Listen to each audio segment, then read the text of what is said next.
Chapitre 609. La crucifixion, la mort et la déposition de croix. Le 27 mars 1945. 4 hommes musclés qui me paraissent être juifs, et juifs plus dignes de la croix que les condamnés, ils sont sûrement de la même catégorie que les flagellateurs, sautent d'un sentier sur le lieu du supplice. Vêtus de tuniques courtes et sans manches, et ils ont dans les mains des clous, des marteaux et des cordes qu'ils montrent aux condamnés en se gaussant d'eux. La foule est agitée par un délire cruel. Le centurion présente l'amphore à Jésus pour qu'il boive la mixture anesthésique du vin mêlé à de la myrrhe. Mais Jésus la refuse. Les deux larrons, au contraire, en boivent une quantité. Puis l'amphore largement évasée est placée près d'une grosse pierre presque en haut du sommet. On donne aux condamnés l'ordre de se dévêtir. Les deux larrons le font sans aucune pudeur. Ils s'amusent même à faire des actes obscènes vers la foule, et en particulier vers le groupe sacerdotal tout blanc dans ses vêtements de lin, et qui est revenu tout doucement sur la plate-forme la plus basse, en profitant de sa qualité pour s'insinuer à cet endroit. 2 ou 3 pharisiens, ainsi que d'autres puissants personnages, unis par la haine dans une même amitié, se sont joints à eux. Et je vois des personnes connues, comme le pharisien Yochanan et Ismaël, le scribe Sadoc, Élie de Capharnaüm. Les bourreaux offrent aux condamnés 3 chiffons pour qu'ils se les attachent à l'aine. Si les larrons les prennent avec les plus horribles blasphèmes, Jésus, qui se déshabille lentement à cause de la douleur des blessures, la refuse. Il pense peut-être qu'on lui laissera les sous-vêtements qu'il a gardés même pendant la flagellation. Mais quand on lui dit de les enlever, il tend la main pour mendier au bourreau ce chiffon afin de cacher sa nudité. Il est vraiment l'anéanti jusqu'à devoir quémander une guenille au criminel. Mais Marie a vu. Elle a ôté le long et fin voile blanc qui lui couvre la tête sous le manteau foncé et dans lequel elle a déjà versé tant de larmes. Elle l'enlève sans faire tomber le manteau et le donne à Jean pour qu'il le présente à Longinus pour son fils. Le centurion prend le voile sans difficulté. Au moment où Jésus va se déshabiller complètement, en se tournant non vers la foule mais vers le côté où il n'y a personne, montrant ainsi son dos strié de bleu et des ampoules saignant par les blessures ouvertes ou les croûtes sombres, Longinus lui tend le voile de sa mère. Jésus le reconnaît. Il s'en enveloppe en lui faisant faire plusieurs fois le tour du bassin, et il le fixe bien pour qu'il ne glisse pas. Les premières gouttes de sang tombent aussitôt sur le lin baigné seulement jusqu'alors de larmes, car de nombreuses blessures à peine couvertes de sang coagulé se sont rouvertes quand il s'est baissé pour enlever ses sandales et déposer ses vêtements, et le sang recommence à couler. Jésus se tourne maintenant vers la foule, et on voit ainsi que la poitrine, les bras, les jambes ont été toutes frappées par les fouets. À la hauteur du foie, il y a un énorme bleu, et sous l'arc costal gauche 7 traces en relief, terminées par 7 petites déchirures sanglantes à l'intérieur d'un cercle violacé. Un féroce coup de fouet dans cette région si sensible du diaphragme. Les genoux, contusionnés par les chutes répétées qui ont commencé aussitôt après sa capture et se sont terminées sur le calvaire, sont noirs d'hématomes et ouverts sur la rotule, spécialement le genou droit, en une vaste déchirure sanglante. La foule le vilipende en formant une sorte de chœur. « Tu es le plus beau des enfants des hommes! Les filles de Jérusalem t'adorent !» Et elle se met à psalmodier. « Mon bien-aimé est clair et vermeil, on le distingue entre 10 000. Sa tête est d'or, d'un or pur. Ses boucles, d'un noir de corbeau, ondulent.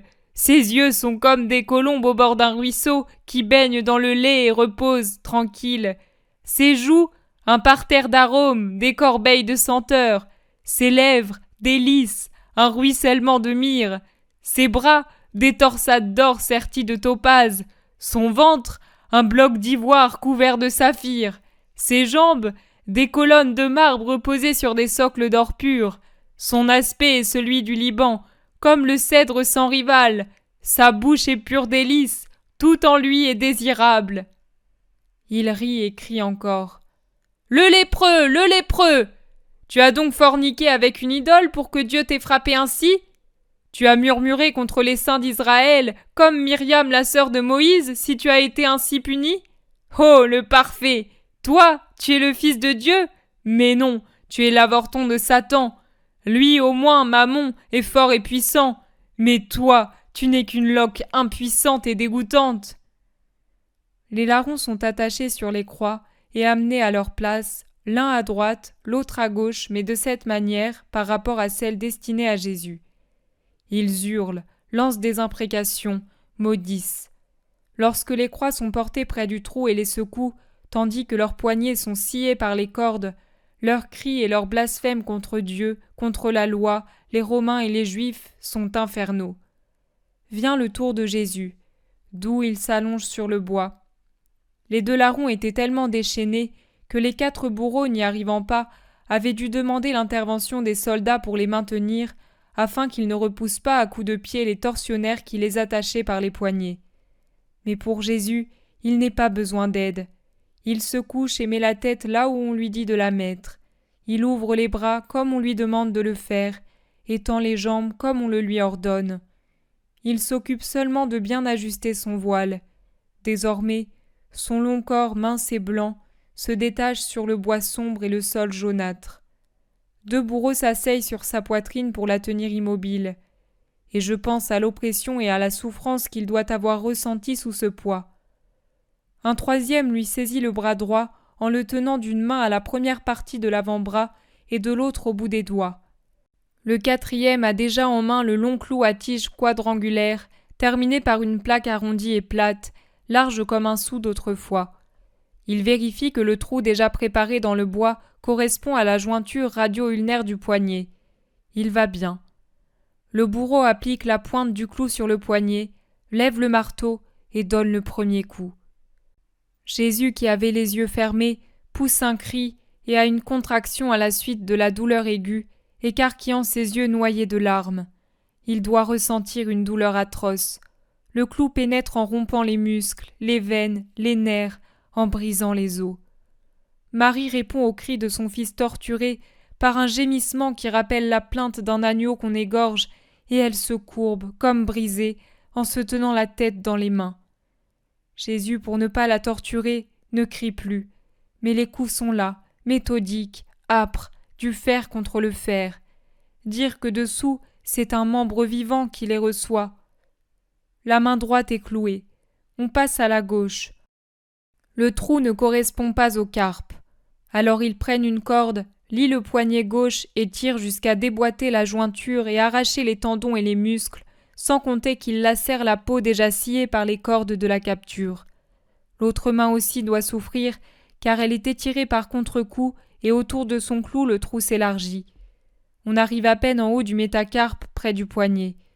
Ils se résignent et clouent là où ils peuvent, c'est-à-dire entre le pouce et les autres doigts, exactement au centre du métacarpe. Là, le clou entre plus facilement, mais avec une plus grande souffrance, car il doit couper des nerfs importants, si bien que les doigts restent inertes, alors que ceux de la main droite ont des contractions et des tremblements qui indiquent leur vitalité. Mais Jésus ne crie plus. Il pousse seulement une plainte rauque derrière ses lèvres fortement serrées, et des larmes de douleur tombent par terre après avoir coulé sur le bois. C'est maintenant le tour des pieds. À un peu plus de 2 mètres de l'extrémité de la croix, il y a un petit coin, à peine suffisant pour un pied. Les bourreaux y placent les pieds pour voir si la mesure est bonne, et comme il est un peu bas et que les pieds y parviennent difficilement, ils étirent par les chevilles le pauvre martyr. Le bois rêche de la croix frotte ainsi sur les blessures, déplace la couronne d'épines qui lui arrache de nouveaux cheveux et menace de tomber. Un bourreau d'un coup de poing la remet en place. Maintenant, ceux qui étaient assis sur la poitrine de Jésus se lèvent pour se placer sur ses genoux, car Jésus fait un mouvement involontaire pour retirer ses jambes en voyant briller au soleil le clou très long qui en longueur et en largeur est le double de ceux qui ont servi pour les mains. Et il pèse sur les genoux écorchés et serre les pauvres jambes couvertes de contusions pendant que les 2 autres accomplissent la besogne. Or, il est beaucoup plus difficile de clouer un pied sur l'autre en cherchant à combiner ensemble les 2 jointures des tarses. Bien qu'il s'applique à maintenir à la cheville et aux 10 orteils les pieds immobiles contre le coin, le pied qui est au-dessous se déplace à cause de la vibration du clou, et ils doivent presque le déclouer, parce qu'une fois entré dans les parties molles, le clou déjà émoussé après avoir traversé le pied droit doit être amené un peu plus vers le milieu. Et il frappe tant et plus. On n'entend que l'atroce frappement du marteau sur la tête du clou, car sur tout le calvaire, ce ne sont qu'oreilles tendues et regards fixés pour recueillir tout bruit et tout geste et en jouir. Par-dessus le son âpre du fer, on entend la plainte sourde d'une colombe. C'est un gémissement rauque de Marie. Elle se courbe de plus en plus à chaque coup, comme si le marteau la blessait, elle, la mère martyre. Et on comprend qu'elle semble près d'être brisée par cette torture. La crucifixion est redoutable, égale à la flagellation pour la douleur, plus atroce à regarder, car on voit le clou disparaître dans les chairs vivantes. En revanche, elle est plus brève, alors que la flagellation épuise par sa durée. Pour moi, l'agonie du jardin de Gethsémani, la flagellation et la crucifixion sont les moments les plus cruels. Elles me dévoilent toute la torture du Christ. La mort me soulage, car je me dis « c'est fini ». Mais elles ne sont pas la fin, elles sont le commencement de nouvelles souffrances. La croix est maintenant traînée près de la cavité qui l'attend, ce qui la fait rebondir et secoue le pauvre crucifié. Lorsque les bourreaux veulent la dresser, elle leur échappe des mains à 2 reprises et retombe une fois soudainement et une autre fois sur le côté droit, infligeant à Jésus un horrible déchirement, car la secousse qu'il subit déplace ses membres blessés. Mais quand ensuite on la laisse tomber, elle ondule dans tous les sens avant d'être bien calée par des pierres et de la terre, ce qui imprime de continuels déplacements au pauvre corps suspendu à 3 clous. La souffrance doit être intenable. Tout le poids du corps de Jésus se déplace en avant et vers le bas, et les trous s'élargissent, en particulier celui de la main gauche, de même que celui des pieds. Le sang jaillit. Aux pieds, il goutte des orteils sur le sol et glisse sur le bois de la croix, mais au niveau des mains, il suit les avant-bras, car ils sont plus hauts aux poignets qu'aux aisselles, par suite de la position du corps. Il coule aussi le long des côtes en descendant de l'aisselle vers la taille. Quand la croix ondule avant d'être fixée, la couronne d'épines se déplace, car la tête de Jésus se rabat vers l'arrière et enfonce dans la nuque le gros nœud qui la termine, puis revient se placer sur le front et griffe, griffe sans pitié. Finalement, la croix est bien en place et il ne reste que le supplice d'y être suspendu. On dresse aussi les croix des larrons qui, une fois en position verticale, hurlent comme si on les écorchait vifs sous la torture des liens qui leur scient les poignets, en gonflent les veines comme des cordes et rendent leurs mains noires. Jésus se tait. La foule, au contraire, reprend son vacarme infernal. Maintenant, le sommet du Golgotha porte son trophée et sa garde d'honneur. À la limite la plus élevée se trouve la croix de Jésus, et les 2 autres sont sur les côtés. Une demi-centurie de soldats, l'arme aux pieds, s'est positionnée tout autour du sommet. À l'intérieur de ce cercle d'hommes en armes, les 10 cavaliers, descendus de leur monture, jouent au dé les vêtements des condamnés. Debout entre la croix de Jésus et celle de droite se tient Longinus. Il semble monter une garde d'honneur au roi martyr. L'autre demi-centurie, au repos, est aux ordres de l'aide de camp de Longinus sur le sentier de gauche et sur la plateforme plus basse, en attendant d'être mobilisés s'il en était besoin. Les soldats font preuve d'une indifférence à peu près totale. Un seul lève parfois la tête vers les crucifiés. Longinus, au contraire, observe tout avec curiosité et intérêt. Il compare et juge intérieurement les crucifiés et le Christ spécialement avec les spectateurs. Son œil pénétrant ne perd aucun détail et pour mieux voir, il protège ses yeux de la main car le soleil doit le gêner. C'est en fait un soleil étrange, d'un jaune-rouge d'incendie. Cet incendie semble parfois s'éteindre soudainement quand un nuage noir comme de la poix surgit de derrière les montagnes de Judée, parcourt rapidement le ciel et va disparaître derrière d'autres monts. Mais quand le soleil revient, il est si ardent que l'œil ne le supporte que difficilement. Longinus aperçoit Marie juste au-dessous du talus, son visage bouleversé, levé vers son fils. Il est l'un des soldats qui joue au dé et lui dit « Si la mère de cet homme veut monter avec le fils qui la soutient, qu'elle vienne, escorte-la et aide-la. » Alors Marie, soutenue par Jean que l'on prend pour son fils, monte par un petit escalier creusé dans le tuffeau, je crois, et franchit le cordon de soldats pour venir au pied de la croix, mais un peu à l'écart pour être vu par Jésus et pour le voir. La foule lui adresse aussitôt les insultes les plus outrageantes et la joint au blasphème proféré contre son Fils. Mais elle, de ses lèvres tremblantes et blanches, cherche seulement à le réconforter avec un sourire déchiré sur lequel viennent s'essuyer des larmes qu'aucune volonté ne parvient à retenir. Les gens, à commencer par les prêtres, scribes, pharisiens, sadducéens, hérodiens et autres de même acabit, s'offrent le plaisir de faire une sorte de carrousel. Ils montent par le chemin le plus abrupt, passent le long de la hauteur terminale et redescendent par l'autre chemin ou vice-versa. Et en passant au pied du sommet sur la seconde plateforme, ils ne manquent pas de vomir leur blasphème en hommage aux mourants. Toute la turpitude et la cruauté, toute la haine et la folie dont les hommes sont capables sortent à flots de ces bouches infernales. Les plus acharnés sont les membres du temple, tandis que les pharisiens font chorus. « Sauveur du genre humain, pourquoi ne te sauves-tu pas? Ton roi Belzébuth t'a-t-il abandonné? Il t'a renié ?» lancent 3 prêtres, et une bande de juifs.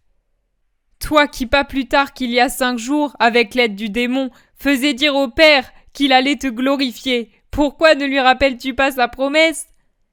Et 3 pharisiens. « Blasphémateur! Il a sauvé les autres, prétendait-il, avec l'aide de Dieu, et il ne réussit pas à se sauver lui-même? Tu veux qu'on te croie? Alors fais ce miracle. Tu ne peux pas, hein? Maintenant tu as les mains clouées et tu es nu. » Des Sadducéens et des Hérodiens s'adressent aux soldats. « Gare à ne pas être envoûtés, vous qui avez pris ses vêtements. Il a en lui le signe infernal. » Une foule en chœur. « Descends de la croix, et nous croirons en toi. Toi qui détruis le temple. Quel fou! Regarde-le, le glorieux et saint temple d'Israël. Il est intouchable, ô profanateur, mais toi tu meurs. » D'autres prêtres. « Blasphémateur! Toi le Fils de Dieu? Descends de là alors! Foudroie-nous si tu es Dieu! Nous n'avons pas peur de toi, et nous crachons vers toi. » Des passants hochent la tête. « Il ne sait que pleurer. Sauve-toi s'il est vrai que tu es l'élu. » Même les soldats s'y mettent. « Mais sauve-toi donc! Réduis en cendres ce ramassis de bas-fonds. Oui, les bas-fonds de l'Empire, voilà ce que vous êtes, canaille de fuifs. Fais-le, Rome te mettra au Capitole et t'adorera comme une divinité. » Les prêtres et leurs comparses. « Les bras des femmes étaient plus doux que ceux de la croix, n'est-ce pas? Mais regarde, elles sont déjà prêtes à te recevoir, Et ils disent un mot infâme. « Tu as Jérusalem tout entière pour te servir de paranymphe. » Et ils sifflent comme des charretiers. Des hommes lancent des pierres. « Change-les en pain, toi qui les multiplies. » Certains singent les hosannas du dimanche des rameaux, agitent des palmes et crient. « Maudit soit celui qui vient au nom du démon! Maudit soit son royaume! Gloire à Sion qui le retranche du monde des vivants! » Un pharisien se place en face de la croix, montre le poing en lui faisant les cornes et lance. « Je te confie au Dieu du Sinaï, disais-tu? Maintenant le Dieu du Sinaï te prépare au feu éternel. Pourquoi n'appelles-tu pas Jonas pour qu'il te rende un bon service? » Un autre. « N'abîme pas la croix avec tes coups de tête, elle doit servir pour tes fidèles. Il en mourra toute une légion sur ton bois. Je te le jure par le Très-Haut. Et pour commencer, j'y mettrai Lazare.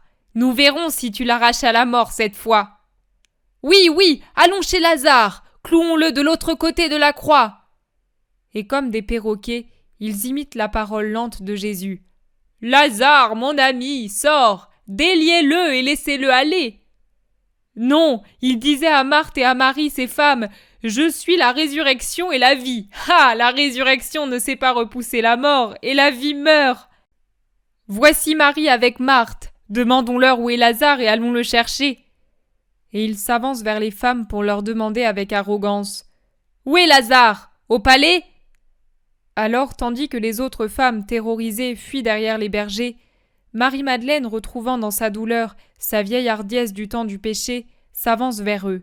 « Allez-y, vous trouverez déjà au palais les soldats de Rome et 500 hommes armés de mes terres, et ils vous castreront comme de vieux boucs destinés au repas des esclaves attachés aux meules. » « Effronté, c'est ainsi que tu t'adresses aux prêtres? » Sacrilège, infâme, maudit. Oh, tournez-vous, je vois les langues des flammes infernales derrière vous. Les lâches se tournent, vraiment terrorisés, tant est assurée l'affirmation de Marie, mais s'il n'y a pas de flammes, ils ont contre le dos les lances romaines bien pointues. En effet, Longinus a donné un ordre et la demi-centurie qui était au repos est entrée en faction et elle pique aux fesses les premiers qu'elle trouve. Ceux-ci s'enfuient en poussant de grands cris et la demi-centurie reste pour fermer l'entrée des deux chemins et constituer un barrage à la plateforme. Les Juifs lancent des imprécations, mais Rome est la plus forte. Marie-Madeleine rabaisse son voile, elle l'avait levé pour parler à ceux qui les insultaient, et revient à sa place. Les autres reviennent vers elle. Mais le larron de gauche continue ses insultes du haut de sa croix. Il donne l'impression d'avoir voulu rassembler tous les blasphèmes d'autrui, et il les débite tous avant d'achever. « Sauve-toi et sauve-nous si tu veux qu'on croie en toi. Le Christ, toi, tu es fou. Le monde appartient aux fourbes et Dieu n'existe pas. Moi j'existe. Voilà la vérité. Tout m'est permis. Dieu, faribole inventé pour nous tenir tranquilles. Vive notre être personnel. Lui seul est roi et Dieu. » L'autre larron, celui de droite, a Marie près de ses pieds, et il la regarde presque plus qu'il ne regarde le Christ. Depuis un moment, il pleure en murmurant « La mère !» Il dit « Tais-toi, tu ne crains pas Dieu même maintenant que tu subis cette peine. Pourquoi insultes-tu un homme bon ? Son supplice est encore plus grand que le nôtre, or lui n'a rien fait de mal. » Mais l'autre continue ses imprécations. Jésus se tait. Haletant sous l'effort que lui impose sa position, à cause de la fièvre et de son état cardiaque et respiratoire, conséquence de la flagellation subie sous une forme aussi violente, à cause aussi de l'angoisse profonde qui lui avait fait suer du sang, il cherche à se procurer quelque soulagement en allégeant le poids qui pèse sur ses pieds, en se suspendant à ses mains par la force des bras. Peut-être fait-il cela pour vaincre un peu la crampe qui déjà tourmente ses pieds et que trahit un frémissement musculaire. Mais le même frémissement affecte les fibres des bras qui sont forcés dans cette position. Ils doivent être gelés à leurs extrémités puisque placés plus haut et délaissés par le sang qui arrive difficilement aux poignets, puis coule par les trous des clous en laissant les doigts sans circulation. Ceux de gauche surtout sont déjà cadavériques et restent sans mouvement, repliés vers la paume. Même les orteils expriment leur souffrance, en particulier les pouces, peut-être parce que leur nerf est moins blessé. Ils se lèvent, s'abaissent, s'écartent. Au niveau du tronc, le supplice se manifeste par un mouvement rapide mais sans profondeur, qui le fatigue sans le soulager. Les côtes, très larges et élevées d'elles-mêmes, car la structure du corps de Jésus est parfaite, sont maintenant dilatées plus qu'il ne le faut à cause de la position prise par le corps et de l'œdème pulmonaire qui s'est sûrement formé à l'intérieur. Et pourtant, elles ne servent pas à alléger l'effort respiratoire, d'autant plus que tout l'abdomen aide par son mouvement le diaphragme qui se paralyse de plus en plus. La congestion et l'asphyxie grandissent de minute en minute, comme l'indique la couleur cyanotique qui souligne les lèvres d'un rosé allumé par la fièvre et les étirements d'un rouge violet qui badigeonnent le cou le long des veines jugulaires gonflées et s'élargissent jusqu'aux joues vers les oreilles et les tempes. Le nez est effilé et exsangue, et les yeux s'enfoncent dans un cercle qui devient livide là où il est privé du sang que la couronne d'épines a fait couler. Sous l'arc costal gauche, on voit le coup propagé à partir de la pointe du cœur, irrégulier mais violent. De temps en temps, sous l'effet d'une convulsion interne, le diaphragme a un frémissement profond qui se manifeste par une détente totale de la peau dans la mesure où elle peut s'étendre sur ce pauvre corps blessé et mourant. Le visage a déjà pris l'aspect que nous connaissons sur les photographies du linceul, avec le nez dévié et gonflé d'un côté. L'œil droit presque fermé à cause de l'enflure de ce côté augmente encore cette ressemblance. La bouche, au contraire, est ouverte et sa blessure sur la lèvre supérieure est désormais réduite à une croûte. La soif provoquée par la perte de sang, par la fièvre et par le soleil doit être intense, au point que par un mouvement machinal, Jésus boit les gouttes de sa sueur et de ses larmes, et même les gouttes de sang qui coulent du front jusqu'à ses moustaches, et il s'en humecte la langue. La couronne d'épines l'empêche de s'appuyer au tronc de la croix pour aider la suspension par les bras et soulager les pieds. Les reins et toute l'épine dorsale se courbent vers l'extérieur. Il se détache du tronc de la croix à partir du bassin vers le haut à cause de la force d'inertie qui fait pencher en avant un corps suspendu comme l'était le sien. Les Juifs repoussés au-delà de la petite plateforme ne cessent de proférer des insultes et le larron impénitent leur fait écho. L'autre, qui regarde Marie avec une pitié toujours plus grande, pleure, et il riposte vertement quand il se rend compte qu'elle aussi est comprise dans les invectives adressées à Jésus. « Tais-toi ! Rappelle-toi que tu es né d'une femme, et pense que nos mères ont pleuré à cause de leur fils, et ce furent des larmes de honte, parce que nous sommes des criminels. Elles sont mortes. Je voudrais pouvoir demander pardon à la mienne, mais le pourrais-je ? C'était une sainte. La douleur que je lui ai causée l'a tuée. Je suis un pécheur. Qui me pardonnera ? Mère, au nom de ton fils mourant, prie pour moi. » Marie lève un instant son visage torturé pour regarder ce malheureux qui, à travers le souvenir de sa propre mère et la contemplation d'elle-même, évolue vers le repentir. Elle paraît le caresser de son regard de colombe. Les larmes de Dismas redoublent, ce qui déchaîne encore plus les moqueries de la foule et de son compagnon. La première crie « Bravo ! Prends-la pour mère ! Cela lui fera 2 fils criminels !» Et l'autre renchérit « Elle t'aime car tu es une copie, une mauvaise copie, de son enfant bien-aimé !» Jésus prend la parole pour la première fois. « Père, pardonne-leur parce qu'ils ne savent pas ce qu'ils font. » Cette prière vint toute crainte chez Dismas. Il ose regarder le Christ et dit « Seigneur, souviens-toi de moi quand tu seras dans ton royaume. Pour moi, il est juste que je souffre ici, mais accorde-moi miséricorde et paix dans l'autre vie. Un jour, je t'ai entendu parler, et dans ma folie j'ai repoussé ta parole. Je m'en repens maintenant. Je me repens de mes péchés devant toi, Fils du Très-Haut. Je crois que tu viens de Dieu. Je crois en ton pouvoir. Je crois en ta miséricorde. Christ, pardonne-moi au nom de ta mère et de ton Père très saint. » Jésus se tourne et le regarde avec une profonde pitié. Avec un sourire encore très beau sur sa pauvre bouche torturée, il déclare « Je te le dis, aujourd'hui tu seras avec moi au paradis. » Le larron repenti se calme, et ne sachant plus les prières apprises pendant son enfance, il répète comme une oraison jaculatoire « Jésus de Nazareth, roi des Juifs, aie pitié de moi. Jésus de Nazareth, roi des Juifs, j'espère en toi. Jésus de Nazareth, roi des Juifs, je crois à ta divinité. » L'autre persiste dans ses blasphèmes.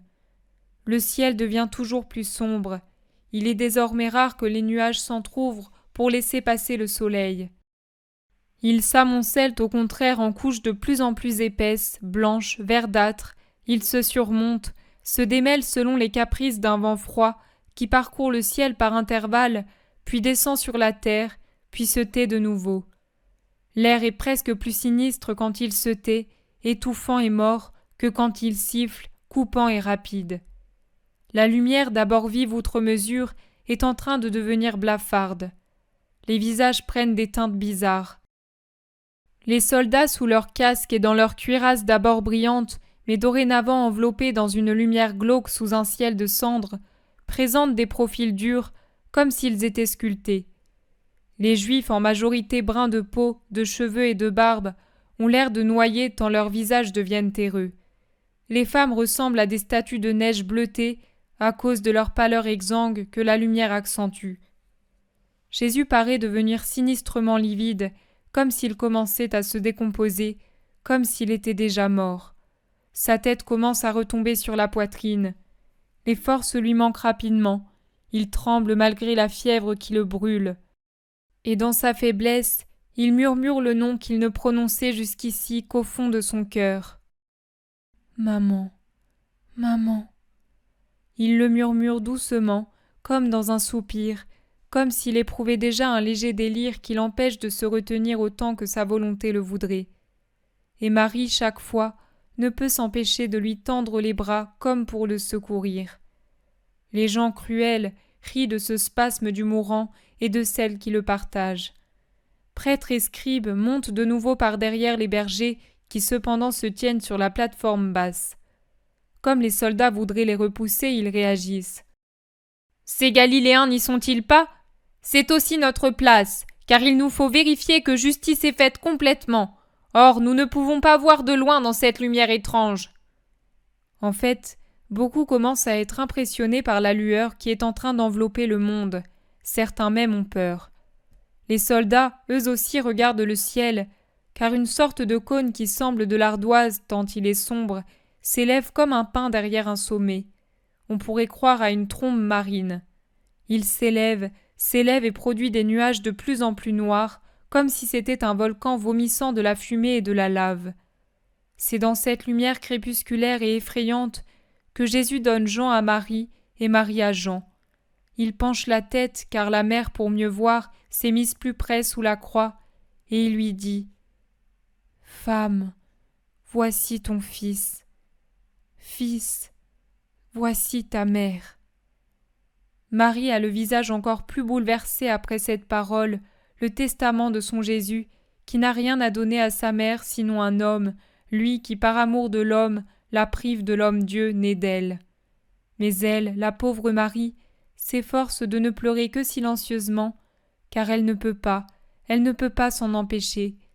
Ses larmes coulent malgré les efforts qu'elle fait pour les retenir, bien que sa bouche garde un sourire déchirant qu'elle fixe sur ses lèvres pour lui, pour le réconforter lui.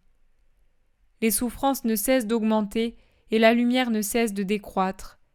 C'est dans cette lumière de fond marin que Nicodème et Joseph, qui étaient derrière les Juifs, traversent leurs rangs. « Écartez-vous !»« Impossible ! Que voulez-vous » demandent les soldats. « Passez, nous sommes des amis du Christ. » Les chefs des prêtres indignés se tournent. « Qui ose se déclarer ami du rebelle ?» Et Joseph résolument. « Moi, noble membre du Grand Conseil, Joseph d'Arimathie l'Ancien, et j'ai avec moi Nicodème, chef des Juifs. Qui pactise avec le rebelle est un rebelle. Et qui pactise avec les assassins est un assassin, Éléazar, fils d'Anne. J'ai vécu en juste, et maintenant je suis âgé et près de mourir. Je ne veux pas devenir injuste, alors que déjà le ciel descend sur moi, et avec lui le juge éternel. Toi, Nicodème, je m'étonne. Moi aussi, et d'une seule chose, qu'Israël soit tellement corrompu qu'il ne sait plus reconnaître Dieu. Tu me dégoûtes. Écarte-toi donc et laisse-moi passer. Je ne demande que cela. Pour te contaminer davantage. Si je ne me suis pas contaminé en restant à vos côtés, rien ne me contamine plus. Soldat, prends cette bourse et le laissez passer. Et il tend au décurion le plus proche une bourse et une tablette de cire. Celui-ci en prend connaissance et ordonne aux soldats. « Laissez passer ces hommes !» Joseph et Nicodème s'approchent des bergers. Je ne sais même pas si Jésus les voit dans ce brouillard de plus en plus épais. D'ailleurs, déjà son regard se voile dans l'agonie. Mais eux le voient, et ils pleurent sans respect humain, tandis que les insultes des prêtres tombent sur eux. Les souffrances sont toujours plus fortes. Le corps éprouve les premières cambrures de la tétanie, et chaque clameur de la foule les exaspère.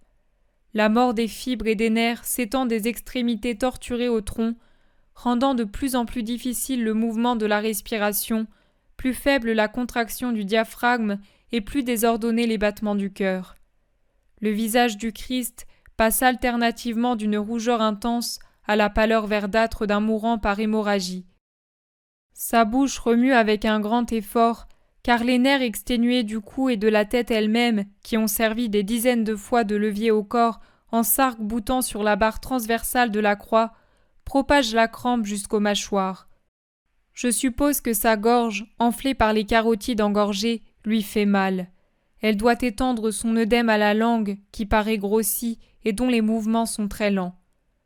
La colonne vertébrale, même dans les moments où les contractions tétanisantes ne la courbent pas en un arc complet de la nuque aux hanches, appuyé comme point extrême au bois de la croix, s'incline de plus en plus en avant, car les membres ne cessent de s'alourdir du poids de la chair morte. La foule distingue mal tout cela, car la lumière est désormais couleur de cendre sombre, et seuls peuvent bien voir ceux qui se tiennent au pied de la croix. À un moment donné, Jésus s'affaisse vers l'avant, vers le bas, comme s'il était déjà mort. Il ne halète plus, sa tête inerte pend en avant. Le corps depuis les hanches vers le haut est complètement détaché et fait un angle avec les bras de la croix. Marie pousse un cri. « Il est mort !» Cri tragique qui se propage dans l'air obscurci. Et Jésus semble réellement mort. Un autre cri féminin lui répond, et dans le groupe des femmes je vois un mouvement. Puis, une dizaine de personnes s'éloignent en soutenant quelque chose, mais je n'arrive pas à voir qui. La lumière brumeuse est trop faible. On se croirait plongé dans une nuée épaisse de cendres volcaniques. « Ce n'est pas possible !» hurlent des prêtres et des juifs. « C'est une feinte pour nous éloigner. Soldat, pique-le de ta lance. C'est un bon remède pour lui rendre la voix. » Et comme les soldats ne le font pas, pierres et mottes de terre volent vers la croix, frappent le martyr et retombent sur les cuirasses romaines. Le remède, comme disent ironiquement les Juifs, opère le prodige.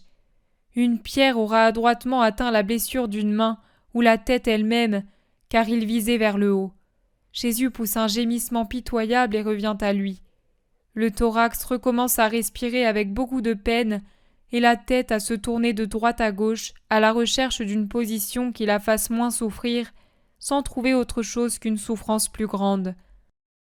Avec peine, Jésus, puisant sa force dans sa seule volonté, prend appui une fois encore sur ses pieds torturés, se raidit sur la croix, se redresse comme s'il était en pleine forme, relève la tête et regarde avec des yeux bien ouverts le monde qui s'étend à ses pieds, la ville lointaine qu'on entrevoit à peine comme une vague blancheur dans la brume, et le ciel noir d'où toute couleur bleue et toute trace de lumière ont disparu. Et vers ce ciel fermé, compact, bas, semblable à une énorme plaque d'ardoise sombre, il pousse un grand cri, triomphant par la force de sa volonté, par l'exigence de son âme, de l'obstacle de ses mâchoires raidies, de sa langue enflée, de sa gorge gonflée. « Éloi, Éloi, lama sabachthani » C'est ainsi que je l'entends. Il doit se sentir mourir et dans un abandon absolu du ciel pour reconnaître par un tel cri l'abandon de son père. Les gens rient et se gaussent, ils l'insultent. « Dieu n'a que faire de toi, les démons sont maudits de Dieu !» D'autres crient. « Voyons si Élie viendra le sauver !» Ou encore « Donnez-lui un peu de vinaigre pour qu'il se gargarise la gorge, c'est bon pour la voix !» Élie ou Dieu, car on ne sait pas ce que veut le fou, sont loin, il faut de la voix pour se faire entendre. Et ils rient comme des hyènes ou comme des démons. Mais aucun soldat ne donne du vinaigre et personne ne vient du ciel le réconforter. C'est l'agonie solitaire, totale, cruelle, même surnaturellement cruelle de la grande victime. Alors reviennent les vagues de douleur désolée qui l'avaient accablé à Gethsémani. La marée des péchés du monde entier frappe le naufragé innocent pour l'engloutir dans leur amertume. Revient surtout la sensation, plus crucifiante que la croix elle-même, plus désespérante que toute torture, que Dieu l'a abandonné et que sa prière ne monte pas vers lui. Et c'est le tourment final, celui qui hâte la mort. Il exsude les dernières gouttes de sang des pores, il écrase les dernières fibres du cœur, il achève ce que la première connaissance de cet abandon a commencé, la mort. Car cet abandon est bien la première cause de la mort de mon Jésus. Ô Dieu, toi qui l'as frappé à cause de nous. Après ton abandon, par l'effet de ton abandon, que devient une créature? Un fou ou un mort. Jésus ne pouvait pas devenir fou, car son intelligence était divine et spirituelle, comme l'est l'intelligence. Elle triomphait du traumatisme total de celui que Dieu frappait. Il devint donc un mort, le très saint mort, le mort absolument innocent. Mort, lui qui était la vie, tué par ton abandon et par nos péchés. l'obscurité s'épaissit encore. Jérusalem disparaît complètement, et les pentes du calvaire lui-même semblent s'effacer. Seul le sommet en est visible, comme si les ténèbres le surélevaient pour recueillir l'unique et dernière lumière qui restait, en la plaçant comme pour une offrande avec son trophée divin, sur une nappe d'onyx liquide, pour qu'elle soit vue par l'amour et par la haine. Et de cette lumière qui n'est pas de la lumière arrive la voix plaintive de Jésus. « J'ai soif !» Il souffle en effet un vent qui altère même les personnes en bonne santé, un vent continu maintenant, violent, chargé de poussière, froid, effrayant. Je pense à la douleur qu'il aura provoquée aux poumons, au cœur, au gosier de Jésus, à ses membres glacés, engourdis, blessés. Vraiment, tout s'est réuni pour torturer le martyr. Un soldat se rend auprès d'un vase où les aides du bourreau ont mis du vinaigre avec du fiel, parce que par son amertume, il augmente la salivation chez les suppliciés. Il prend l'éponge dans le liquide, l'enfile au bout d'un roseau fin et pourtant rigide qui est déjà prêt à portée de main, et il la présente au mourant. Jésus se tend avidement vers l'éponge qui approche. On dirait un enfant affamé qui cherche le sein de sa mère. À cette vue, Marie, qui doit y penser, gémit en s'appuyant sur Jean. « Je ne peux même pas lui donner une de mes larmes. Ô mon sein, pourquoi ne donnes-tu plus de lait? Mon Dieu, pourquoi nous abandonnes-tu ainsi? Fais un miracle pour mon fils. Qui me soulèvera pour que je le désaltère de mon sang, puisque je n'ai pas de lait ?» Jésus, qui a sucé avidement l'âpre et amère boisson, détourne la tête dégoûté. Ce breuvage doit brûler ses lèvres blessées et gercées.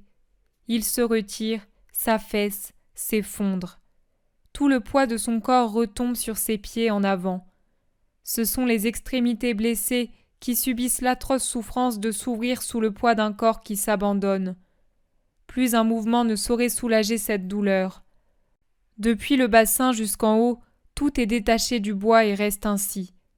La tête de Jésus pend en avant si pesamment que le cou paraît creusé en 3 endroits, à la gorge complètement enfoncée et de part et d'autre du sternocléido-mastoïdien.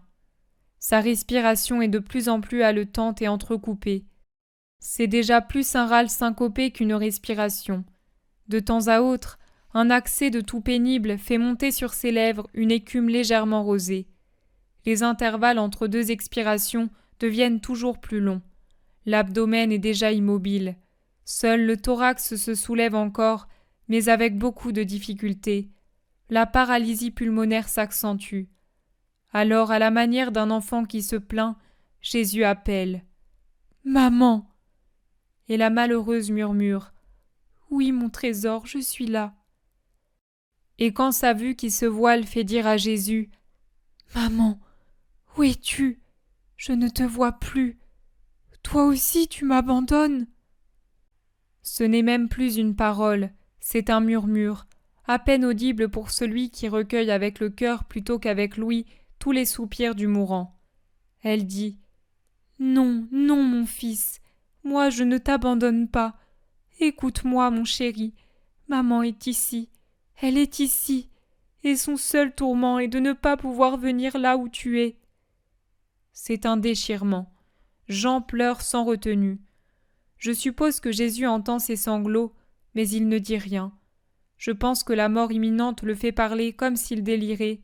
Il ne doit même pas savoir ce qu'il dit, et malheureusement, il ne comprend pas le réconfort de sa mère et l'amour de son disciple bien-aimé.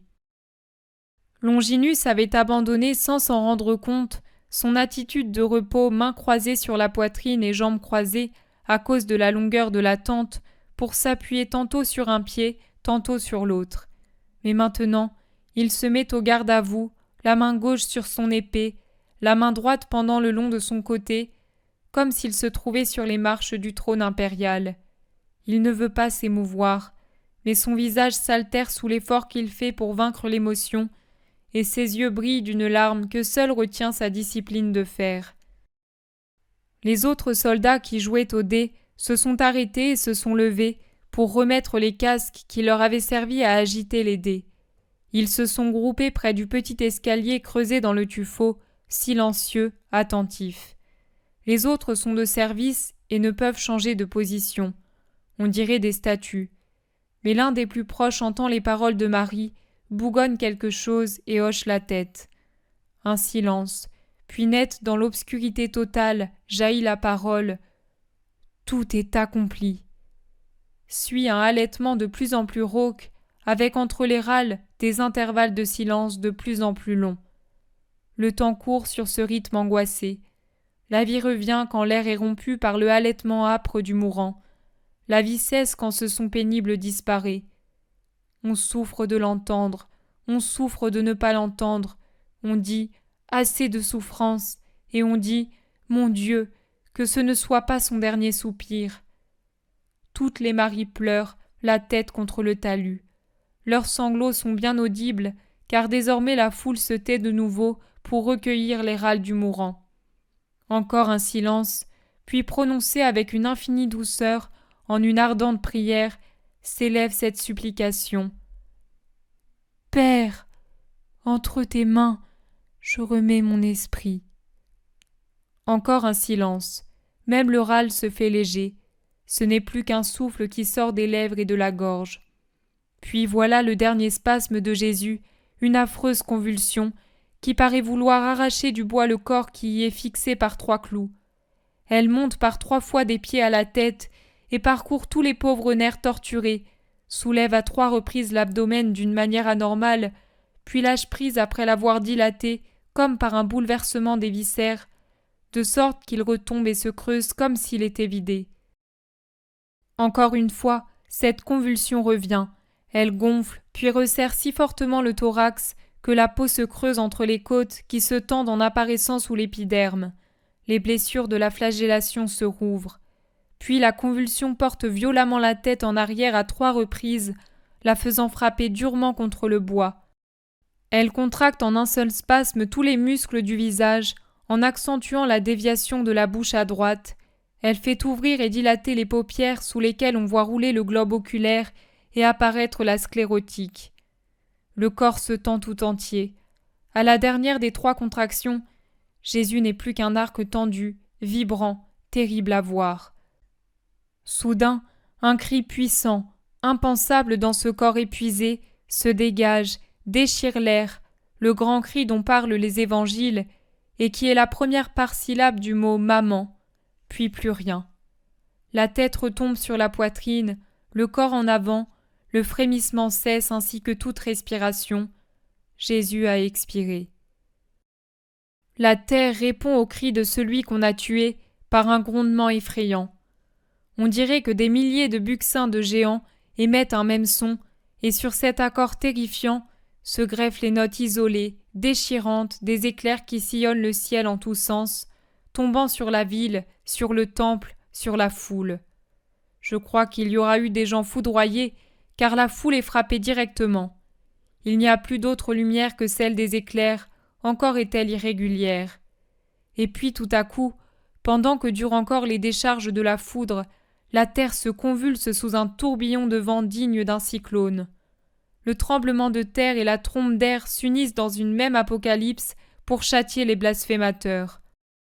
Le sommet du Golgotha ondule et danse comme un plat dans la main d'un fou. Les secousses telluriques malmènent tellement les 3 croix qu'elles pourraient les renverser. Longinus, Jean et les soldats s'accrochent là où ils peuvent, comme ils peuvent pour ne pas tomber. D'un bras, Jean s'agrippe à la croix, et de l'autre il soutient Marie qui, à cause de sa douleur et des secousses, s'abandonne sur son cœur. Les autres soldats, et surtout ceux du côté en pente, ont dû se réfugier au milieu pour ne pas être projetés en bas. Les larrons hurlent de terreur. La foule crie encore plus fort et voudrait s'enfuir, mais elle ne le peut. Les gens tombent les uns sur les autres, s'écrasent, se précipitent dans les fentes du sol, se blessent, roulent le long de la pente, deviennent fous. Le tremblement de terre et la trombe d'air se répètent 3 fois, puis vient l'immobilité absolue d'un monde mort. Seuls des éclairs mais sans tonnerre sillonnent encore le ciel et éclairent la scène des Juifs qui fuient dans tous les sens, les mains dans les cheveux, tendus en avant, ou encore levés vers ce ciel, méprisé jusque-là, mais dont ils ont maintenant peur. L'obscurité est tempérée par une clarté lumineuse qui, aidée par la lueur magnétique des éclairs silencieux, permet de voir que beaucoup gisent sur le sol, morts ou évanouis, je ne sais. Une maison brûle, et les flammes s'élèvent tout droit dans l'air immobile, mettant une nuance de rouge vif sur le vert cendre de l'atmosphère. Marie quitte la poitrine de Jean et lève la tête pour regarder son Jésus. Elle l'appelle, car elle le voit mal dans la faible lumière. D'ailleurs, ses pauvres yeux sont pleins de larmes. 3 fois elle l'appelle. « Jésus, Jésus, Jésus !» C'est la première fois qu'elle l'appelle par son nom depuis qu'il est sur le calvaire. Enfin, grâce à un éclair qui forme une sorte de couronne sur la cime du Golgotha, elle le voit immobile, tout penché, la tête complètement inclinée vers l'avant et à droite, au point de toucher l'épaule avec la joue, et les côtes avec le menton, et elle comprend. Elle tend ses mains qui tremblent dans l'air obscurci et crie « Mon fils! Mon fils! Mon fils !» Puis elle écoute. Elle a la bouche ouverte comme si elle pouvait lui servir à mieux écouter, et les yeux dilatés pour voir, pour voir. Elle ne peut croire que son Jésus n'est plus. Jean lui aussi a regardé et écouté, et il a compris que tout est fini. Il prend Marie dans ses bras et cherche à l'éloigner en disant « Il ne souffre plus !» Mais avant que l'apôtre ne termine sa phrase, Marie qui a compris se dégage, tourne sur elle-même, se penche vers le sol, porte les mains à ses yeux et s'écrie « Je n'ai plus de fils !» Alors elle vacille et tomberait même si Jean ne la recueillait sur son cœur. Puis il s'assied par terre pour mieux la soutenir sur sa poitrine, jusqu'à ce que les maris remplacent l'apôtre auprès de la mère. Elles ont en effet pu s'approcher sans être retenues par le cercle supérieur des soldats, car maintenant que les Juifs se sont enfuis, ils se sont rassemblés sur la petite place qui est au-dessous pour commenter l'événement. Marie-Madeleine s'assied là où était Jean, et étend presque Marie sur ses genoux. La soutenant entre ses bras et sa poitrine, elle embrasse son visage exsangue, renversé sur son épaule compatissante. Marthe et Suzanne se servent d'une éponge et d'un linge trempé dans le vinaigre pour laver ses tempes et ses narines, pendant que sa belle-sœur, la bonne Marie, femme d'Alphée, lui baise les mains en l'appelant d'une voix déchirante. Dès que la Vierge rouvre les yeux et tourne vers elle un regard que la douleur rend pour ainsi dire hébété, elle lui dit « ma fille chérie, écoute, dis-moi que tu me vois, je suis ta Marie, ne me regarde pas ainsi. » Et après que le premier sanglot a ouvert la gorge de Marie et que ses premières larmes coulent, elle ajoute « Oui, oui, pleure, ici avec moi, comme près d'une maman, ma pauvre, ma sainte fille. » Puis, quand elle l'entend dire « Oh Marie, Marie, tu as vu ?» Elle gémit « Oui, oui, mais, ma fille, oh ma fille !» Elle ne trouve rien d'autre à dire et hoquette, en pleurs désolés, auxquels font écho toutes les autres, c'est-à-dire Marthe et Marie, la mère de Jean, et Suzanne. Les autres saintes femmes ne sont plus là. Je pense qu'elles sont parties, et avec elles les bergers, quand on a entendu ce cri de femme. Les soldats discutent. « Tu as vu les Juifs ? Cette fois ils avaient peur. » Et ils se frappaient la poitrine. Les plus terrifiés, c'étaient les prêtres. Quelle peur! J'ai senti d'autres tremblements de terre, mais jamais comme celui-là. Regarde, la terre est pleine de crevasses. Et tout un passage de la longue route s'est effondré. Et au-dessous, il y a des corps. Laisse-les, cela fera autant de serpents de moins. Oh, un autre incendie, dans la campagne! Mais est-il vraiment mort? Tu ne vois pas, tu en doutes? Joseph et Nicodème surgissent de derrière la roche. Ils ont sûrement dû se réfugier à l'abri de la montagne pour se protéger de la foudre. Ils s'avancent vers Longinus. Nous voulons le corps. Seul le proconsul peut l'accorder. Allez le trouver et vite, car j'ai entendu dire que les Juifs veulent se rendre au prétoire et obtenir le brisement des jambes. Or, je ne voudrais pas qu'ils lui fassent affront. Comment le sais-tu? Rapport de l'enseigne. Allez, je vous attends. Les deux hommes se précipitent par la descente raide et disparaissent. C'est alors que Longinus s'approche de Jean et lui dit un mot que je ne comprends pas, mais il se fait donner une lance par un soldat. Il regarde les femmes. Elles s'occupent toutes de Marie, qui reprend lentement des forces et tourne le dos à la croix. Longinus se met en face du crucifié, étudie bien le coup, puis le donne. La large lance pénètre profondément de bas en haut, de droite à gauche. Jean, qui se débat entre son désir de voir et l'horreur de la vision, détourne la tête un instant. « C'est fait, mon ami, » dit Longinus avant d'ajouter. « C'est mieux ainsi, comme à un cavalier et sans briser les os. C'était vraiment injuste. » De la blessure suinte beaucoup d'eau et à peine un filet de sang qui déjà forme des caillots. Suinte, ai-je dit. Il ne sort qu'en filtrant par la coupure nette qui reste inerte. Si Jésus avait encore respiré, elle se serait ouverte et fermée par le mouvement du thorax et de l'abdomen. Pendant que sur le calvaire tout garde ce tragique aspect, je rejoins Joseph et Nicodème qui descendent par un raccourci pour aller plus vite. Ils sont presque en bas quand ils rencontrent Gamaliel. Un Gamaliel dépeigné, sans couvre-chef, sans manteau, avec son splendide vêtement souillé de terre et déchiré par les ronces. Il monte en courant et haletant, les mains dans ses cheveux clairsemés et plutôt gris d'homme âgé. Il se parle sans s'arrêter. « Gamaliel, toi ? Toi, Joseph, tu le quittes ? Moi, non. Mais pourquoi es-tu ici, et dans un tel état ? Il se passe des choses terribles. J'étais dans le temple, le temple tout ouvert. Le rideau pourpre et jacinthe pend, déchiré. Le Saint des Saints est découvert. Anathème sur nous ! Il a parlé sans cesser de courir vers le sommet, rendu fou par la preuve. Les deux hommes le regardent s'éloigner. Ils se regardent mutuellement et disent ensemble « Ces pierres frémiront à mes dernières paroles. Il le lui avait promis. » Ils hâtent leur marche vers la ville. À travers la campagne, entre la colline et les murs et au-delà, errent dans une semi-obscurité des gens à l'air hébété. Cris, pleurs, lamentations. Il y en a qui s'exclament « Son sang a fait pleuvoir du feu !» D'autres « Le Seigneur est apparu parmi les éclairs pour maudire le temple !» Plusieurs gémissent « Les tombeaux, les tombeaux !» Joseph saisit quelqu'un qui se cogne la tête contre les murs et il l'appelle par son nom, en le traînant avec lui au moment où il entre dans la ville. « Simon, qu'est-ce que tu dis ? » ?»« Laisse-moi, tu es toi aussi un mort. Tous les morts, tous sont dehors et ils me maudissent. » « Il est devenu fou, » constate Nicodème. Ils le laissent là et reprennent leur marche rapide vers le prétoire. La ville est en proie à la terreur. Des gens vont et viennent en se battant la poitrine, d'autres font un bond en arrière ou se retournent avec épouvante en entendant derrière eux une voix ou un pas.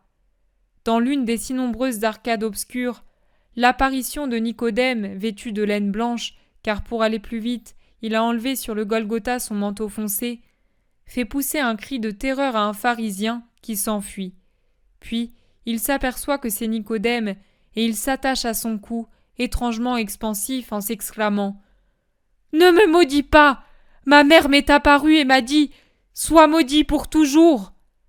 avant de s'affaisser sur le sol en s'écriant « J'ai peur, j'ai peur !»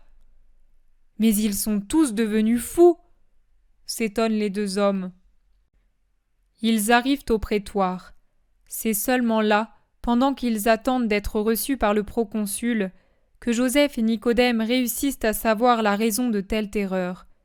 Beaucoup de tombeaux s'étaient ouverts par suite de la secousse tellurique, et des personnes juraient en avoir vu sortir des squelettes, qui l'espace d'un instant reprenaient apparence humaine et allaient accuser les coupables du déicide et les maudire.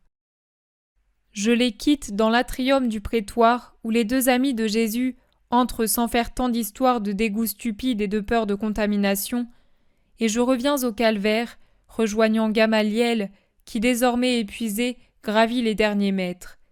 Il avance en se battant la poitrine, et lorsqu'il arrive sur la première des deux petites plateformes, il se jette par terre, longue forme blanche sur le sol jaunâtre et gémit. Le signe, le signe, dis-moi que tu me pardonnes. Un gémissement, même un seul gémissement pour me dire que tu m'entends et me pardonnes. Je comprends qu'il croit Jésus encore vivant. Il ne se détrompe que lorsqu'un soldat le heurte de sa lance et lui lance. « Lève-toi et tais-toi, c'est inutile. Il fallait y penser avant. Il est mort. Et moi qui suis païen, je te le déclare, l'homme que vous avez crucifié était réellement le Fils de Dieu. » Mort! Tu es mort! Oh! Gamaliel lève un visage terrorisé, cherche à voir jusque là-haut, sur le sommet, dans la lumière crépusculaire. Il distingue peu de choses, mais assez pour comprendre que Jésus est bien mort.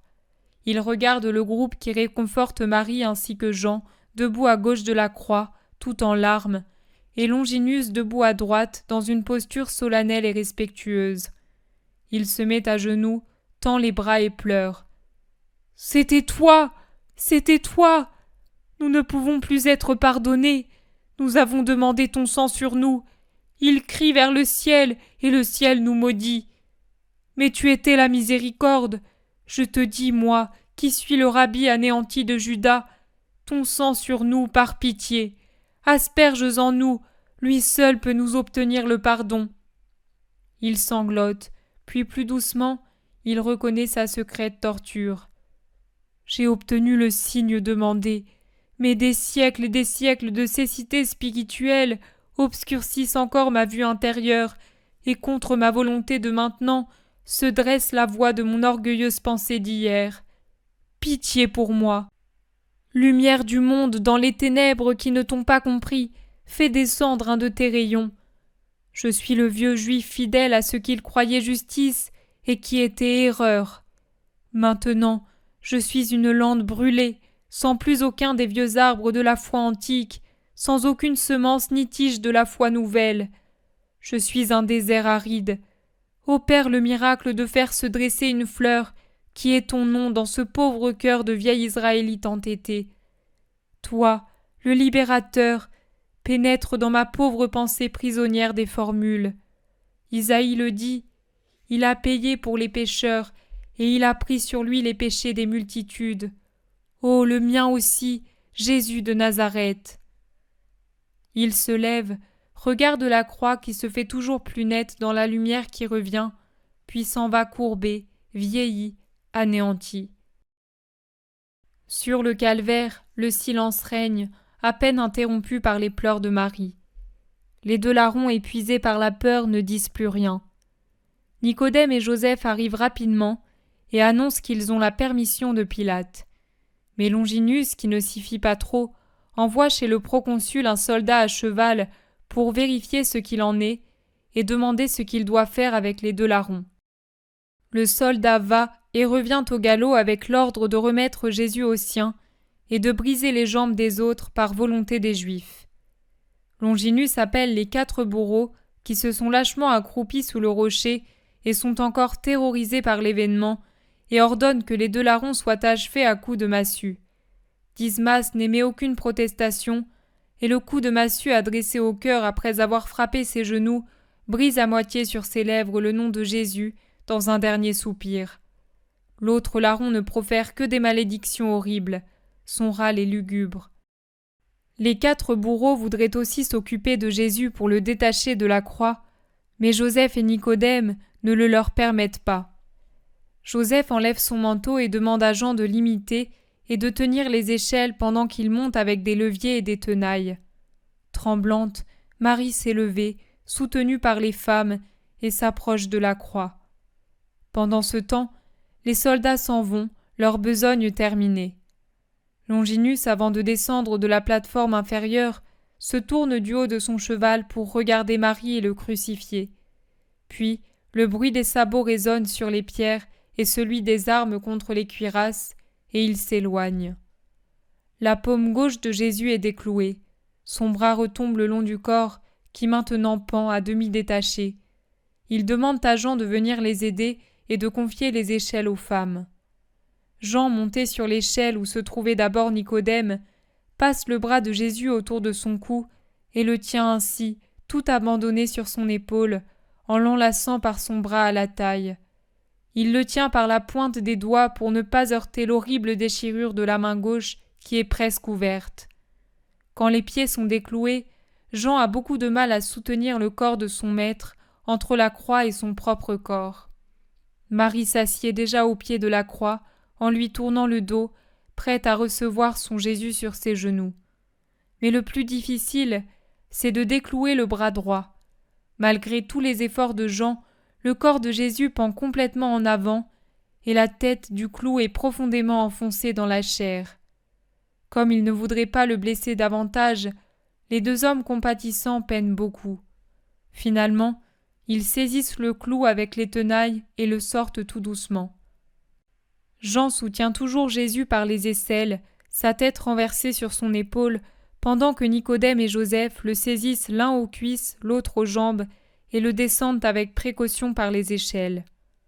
Arrivés à terre, ils voudraient l'étendre sur le drap qu'ils ont placé sur leur manteau, mais Marie veut qu'il lui soit remis.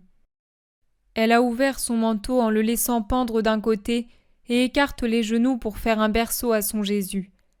Pendant que les disciples se retournent pour lui donner son fils, la tête couronnée d'épines de Jésus retombe en arrière, et ses bras pendent vers la terre et frotteraient le sol de ses mains blessées si la pitié des saintes femmes ne les retenait pas pour l'empêcher.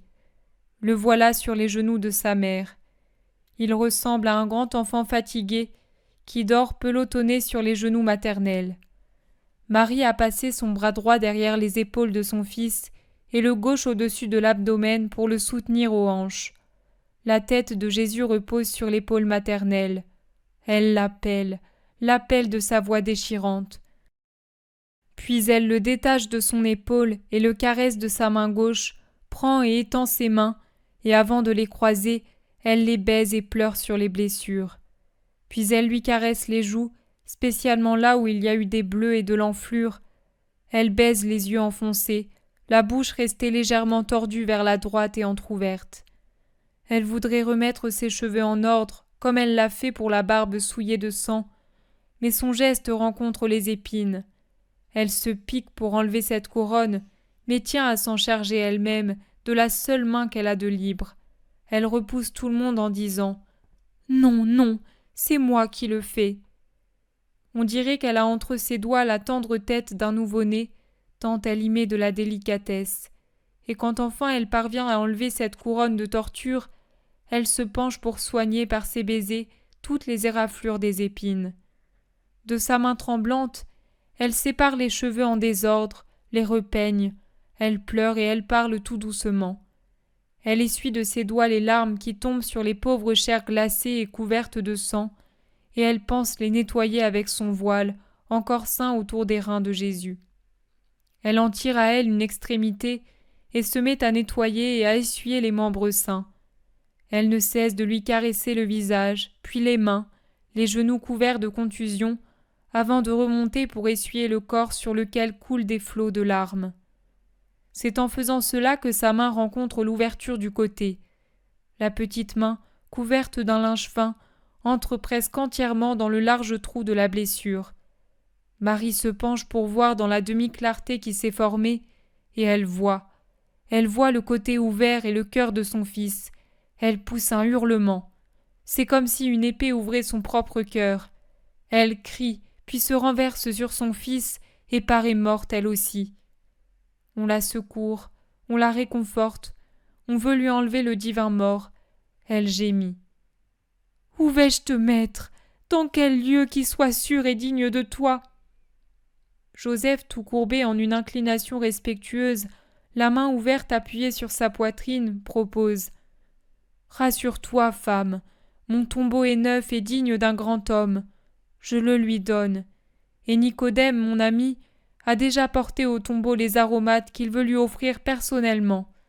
Mais je t'en prie, puisque le soir approche, laisse-nous faire. C'est la parascève. Sois bonne, femme sainte. » Jean et les femmes la supplient dans le même sens, de sorte que Marie les laisse se saisir de son fils sur ses genoux. Elle se lève pendant qu'on l'enveloppe dans le drap, et elle les prie d'une voix angoissée. « Oh, faites doucement !» Nicodème et Jean par les épaules, Joseph, par les pieds, soulève la dépouille, enveloppée dans le drap, mais aussi étendue sur les manteaux qui font office de brancard, et ils descendent par le chemin. Marie, soutenue par sa belle-sœur et Marie-Madeleine, suivie par Marthe, Marie femme de Zébédée, et Suzanne, qui ont ramassé les clous, les tenailles, la couronne, l'éponge et le roseau, descend vers le tombeau. Sur le calvaire restent les 3 croix. Celle du milieu est nue, et les 2 autres ont leur trophée vivant qui meurt. Et maintenant, dit Jésus, soyez bien attentifs. Je t'épargne la description du tombeau qui a été bien faite l'an dernier, le 19 février 1944. C'est donc de cette vision que vous vous servirez, et le père Migliorini ajoutera à la fin celle des lamentations de Marie que j'ai donnée le 4 octobre 1944. Puis tu mettras de nouveau ce que tu verras. Ce sont des parties nouvelles de la Passion, et il faut les placer avec précision pour ne pas créer de confusion ou laisser des lacunes.